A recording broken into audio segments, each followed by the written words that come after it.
Alright guys, hope everybody's having a good day. And this is going to be our second section on techniques for doing limits. Last class we did a table where you looked at the table and make sure you were approaching the same number from both sides, and if you were, that number that you were approaching was your limit. Alright, our favorite way to do these is going to be direct substitution. It's not always going to work, but it's going to be the easiest way, and we're going to try this first almost every time just to see if it does work. Alright, so for direct substitution, I want the limit of x squared plus x minus 6 as x approaches negative 1. So what we're going to do, I'm going to take this negative 1 and I'm going to substitute it into both x's. Negative 1 squared plus a negative 1 minus 6 is 1 minus 1 minus 6, which is negative 6. As easy as that. I want to know what happens as I approach it, so I'm going to plug it into these two values and see that it works. Right, like I said, this will not always work, so we're going to have other methods we're going to do after this. Alright, the limit of x squared plus x minus 6 over x plus 3 as x approaches negative 1. So I'm going to do the same thing. In all of these x's, I'm going to put negative 1, but I already know the top. So I'm just going to put negative 1 plus 3 at the bottom, negative 6 over 2, and I get a limit of negative 3. Direct substitution, you just plug it in. Alright, this next one, we'll try it. Direct substitution, 3 minus 3 over 3 squared minus 9, which is 3 minus 3 over 9 minus 9, which is 0 over 0. Not good. All right, this is what we're going to call the indeterminate. It's a concept that's going to come up a lot in calculus, and you're going to have to do other math like we're going to have to do now. All right, whenever we get 0 over 0, we're going to have to do more. So the first method we're going to do now is cancellation. So I'm going to take 3 minus x over x squared minus 9. I have to look at this and decide what can I do that I can get rid of this 0 over 0. So I'm going to factor the bottom. X minus 3, x plus 3. Alright, so 3 minus x minus 3 aren't the same, but they're close. They're the opposite of each other. So what I'm going to do is I'm going to take a negative sign out of the top and get negative parentheses negative 3 plus x. Now, those two cancel, giving me a negative 1 over x plus 3, which is good. So I'm going to take the limit of this as x approaches 3 and use direct substitution and get negative 1/6. So what we have to do is we have to get rid of the indeterminate, get rid of that 0 over 0. So I factored, took out a negative sign, so my zeros, because look, 3 minus 3, negative 3 plus 3, that's my 0 over 0. I need to get rid of that, leaving a negative 1 over x plus 3, and then I can take the limit of that. Alright, same idea. Alright, if I put in negative 2, I get negative 8 plus 8, which is 0 over 0. Same thing. That's not good. That's my indeterminate. So I have to do something more. T to the third plus 8 over t plus 2. Alright.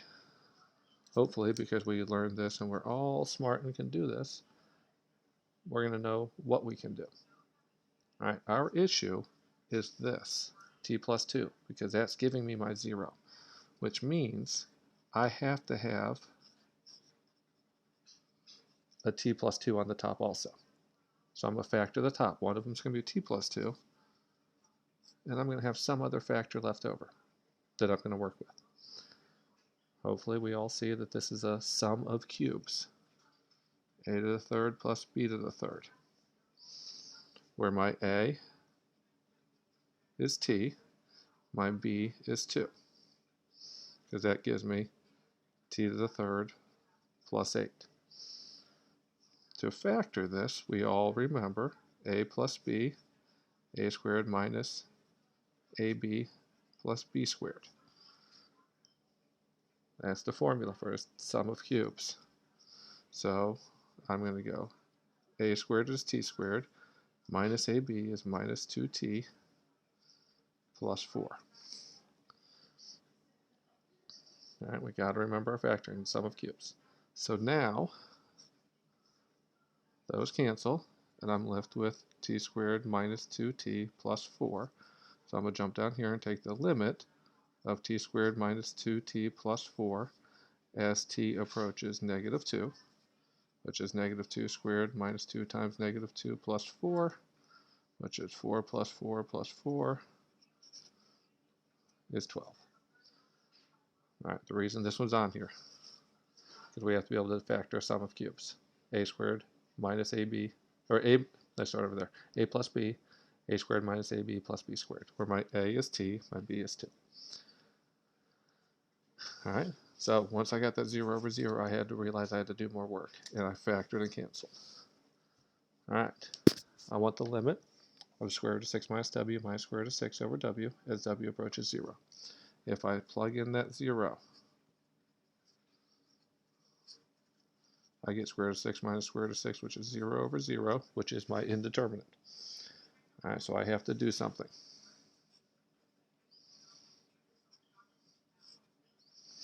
The only thing I'm allowed to do to this that does not change what it equals is multiply by 1. The one I'm going to choose is going to be the conjugate of the top by changing that sign in the middle. And I'm going to do it to both of them. So I multiply the top and the bottom by the conjugate of my numerator, square root of 6 minus w plus square root of 6.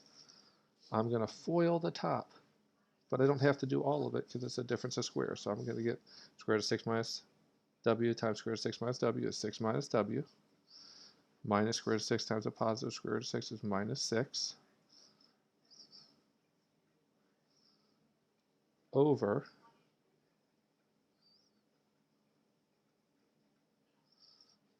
w parentheses square root of 6 minus w plus square root of 6. And I'm just going to leave it like that. I'm not going to FOIL it or distribute it. All right, so from here I'm going to clean up the top and get a negative w over w parentheses, all that stuff. My w's cancel, give me a negative 1 over square root of 6 minus w plus square root of 6. So I multiplied, took this, changed the sign in the middle, multiplied the top and the bottom. Difference of squares on the top.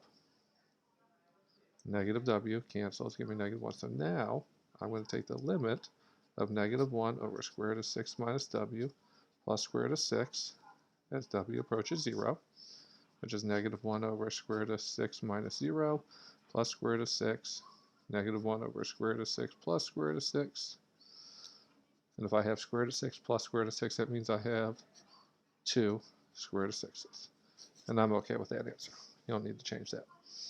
So what we're doing is we're forcing our expression to not give us 0 over 0. And this way, we multiplied by the conjugate.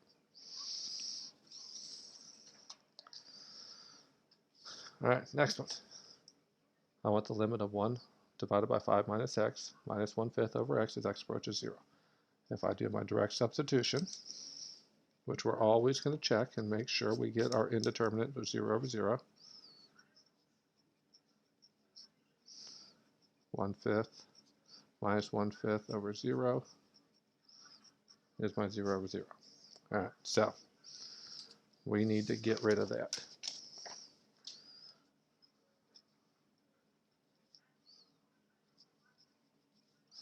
What we did when we did this earlier in the year, to get rid of fractions and fractions, what we're going to do is we're going to take the common denominator of all of these and multiply it by every single piece. That common denominator is 5 minus x. So I'll multiply the top and the bottom by 5 minus x. When I multiply these two, the 5 minus x's cancel, leave me 5 times 1, minus, when I multiply these two, the 5's cancel, leaving me with 5 minus x. On the bottom, nothing cancels, 5x, 5 minus x. if you need to see these 1 over 5 minus x times 5, 5 minus x, cancels. 1/5 times 5, 5 minus x, the 5's cancel. That's what's happening. All right, so next, I'm going to have 5 minus 5 plus x, which is going to be x over 5x, 5 minus x, which is just going to be 1 over 5, 5 minus x. So I'm going to go back to here, back to the top. I'm going to take the limit as x approaches 0 of 5 times 5 minus x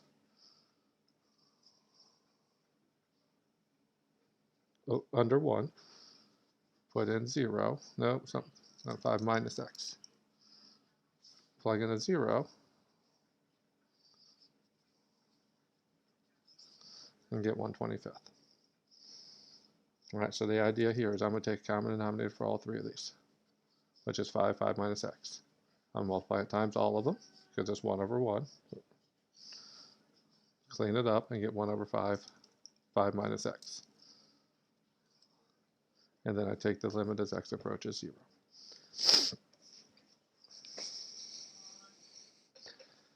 All right, the next one. Let me go run and get a calculator.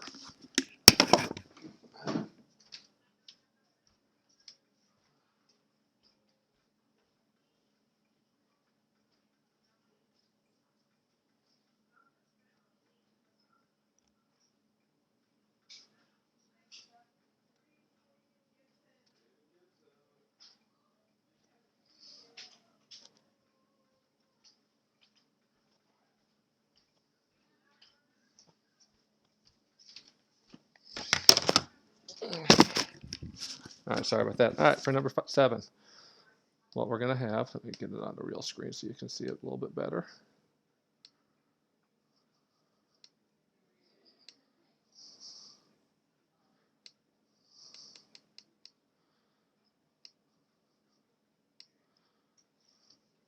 All right, what we're going to have is left and right side limits. We're going to have one-sided limits. So if we see the limit of f of x as x approaches c to the negative, it's not really raised, it's just a notation, c to the negative. I want the limit as my graph is approaching it from the left side. If I want the limit of f of x as x approaches c to the positive, I want to know what's happening as I'm approaching it from the right side. All right, so we're going to have could have two different limits, one from the left and one from the right.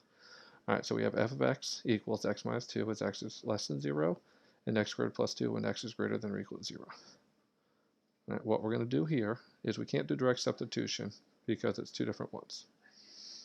All right. So what we're going to do is we're going to make a table like we did before.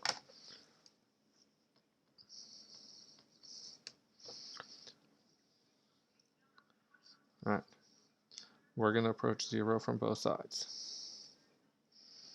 All right, so I'm going to go negative 0.001, negative 0.01, negative 0.1, 0.001, 0.01, and 0.1. That's our steps. All right, so go into my calculator.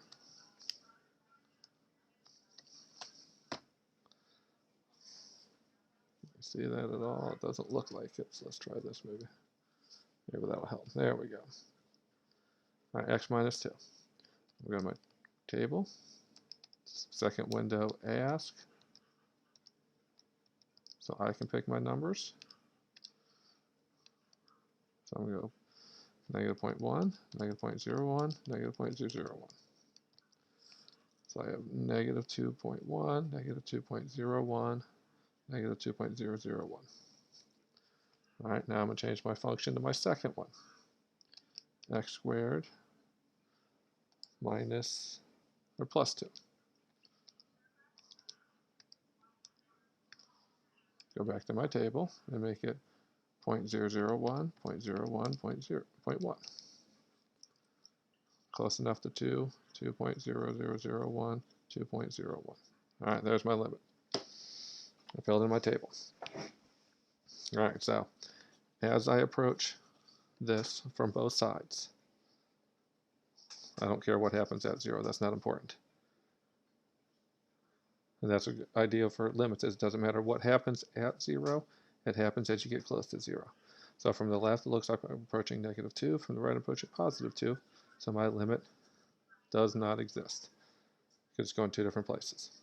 All right, that's the first part. I want as x approaches 0 to negative, which means from the left. So for this problem, I am looking only at this. I don't care what's going on down here. So as I approach 0 from the left side, my limit is going to be -2, because that's what I'm getting close to. Over here, all I want to look at is what's going on from the right side. As I approach it from the right side, my limit is +2. Kind of reinforces the first part. If I'm from the left, I'm getting close to -2, and to the right, I'm getting close to +2. The limit for both sides, the two-sided limit, doesn't exist. So if you have to find the limit from the left, the right, and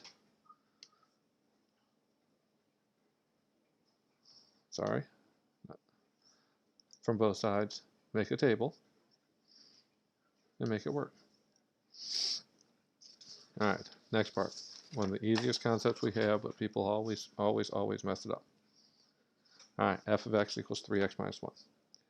If I ask you to find me f of 3, hopefully everybody goes, oh, that's easy. 3 times 3 minus 1, you do your math, and it really doesn't matter. All right, f of q, same idea. Instead of f of 3, I want f of q. I'm going to put a q in here. I get 3q minus 1. If I wanted f of an elephant, I'm going to go 3 times my elephant minus 1. Doesn't matter what's here. It gets substituted into the spot. So if I want 3 of f of x plus, or if I want f of x plus h, I'm going to go 3 times x plus h minus 1. And then I would do whatever math I need to, which isn't the important part right now. So whenever you do f of something, no matter what is in that parentheses, it gets substituted into this spot. All right, now, we did this at the beginning of the year. We've done this once, so hopefully it won't be that bad and we can get through this. All right, the difference question. We, earlier in the year, did this. F of x plus h minus f of x, all divided by h. Right, that's what we did earlier, and we cleaned it up. What we're going to do now is we're going to take the limit of that as h approaches 0. And we're going to do it in 3 pieces. We're going to find f of x plus h. We're going to subtract f of x, put it over h, and clean it up. All right, so for the first one, I want the difference quotient for f of x is 3x minus 1. So I'm going to go the limit of f of x plus h, which is going to be 3 times x plus h minus 1. And I'm going to put this in a bracket to separate it, minus the function, all divided by h, as h approaches 0. So I took this function, this first pot, I put x plus h here, minus the whole function divided by h. All right, so now I'm going to clean this up. 3x plus 3h minus 1 minus 3x plus 1, all divided by h. All right, keep going. The limit, 3x's cancel, 1's cancel, 3h over h, which is just a limit of 3 as h approaches 0. The step from here to here, after you start cleaning up, if you don't have everything on the top with an h over an h, you made a mistake. Easy as that. This h has to cancel as many terms that are left on the top. But here it just cancels. So now I have the limit of 3 as h approaches 0. I can't put h anywhere. I can't put this 0 in any h because I don't have any, so that limit is just going to be 3. This last step will clear up down here, okay? But the idea, find me f of x plus h by putting in x plus h here. minus the original function over h. This step here, if it doesn't have an h in it, if it doesn't have an h, it better disappear, because I need to be able to cancel that h down here, and then I take the limit. All right, let's do one more. Limit of f of x plus h minus f of x over h as h approaches 0. All right, so I'm going to go to the limit as h approaches 0 of my first part, 4 minus 2 times x plus h minus x plus h squared minus my function all over h. So for this first part, I put x plus h here and here, and that's where I got all this, minus the function. All right, so I'm going to go 4 minus 2x minus 2h minus, this is a FOIL problem, so I need to do x plus h squared, which is x squared plus 2xh plus h squared, minus 4 plus 2x plus x squared. Distribute the negative sign. All over h. All right, one more. 4 minus 2x minus 2h. I'm going to distribute this negative sign. Minus x squared minus 2xh minus h squared minus 4 plus 2x plus x squared. All over h. Now the rule here is to get to my next part, if it doesn't have an h in it, it better disappear. All right, so 4 minus 4. Negative 2x plus 2x. This is an h. Negative x squared plus x squared. So that all have h's in them. Negative 2h minus 2xh minus h squared, all divided by h. So I'm going to go to limit as h approaches 0 of, taking h out of all of these, negative 2 minus 2x minus h, direct substitution.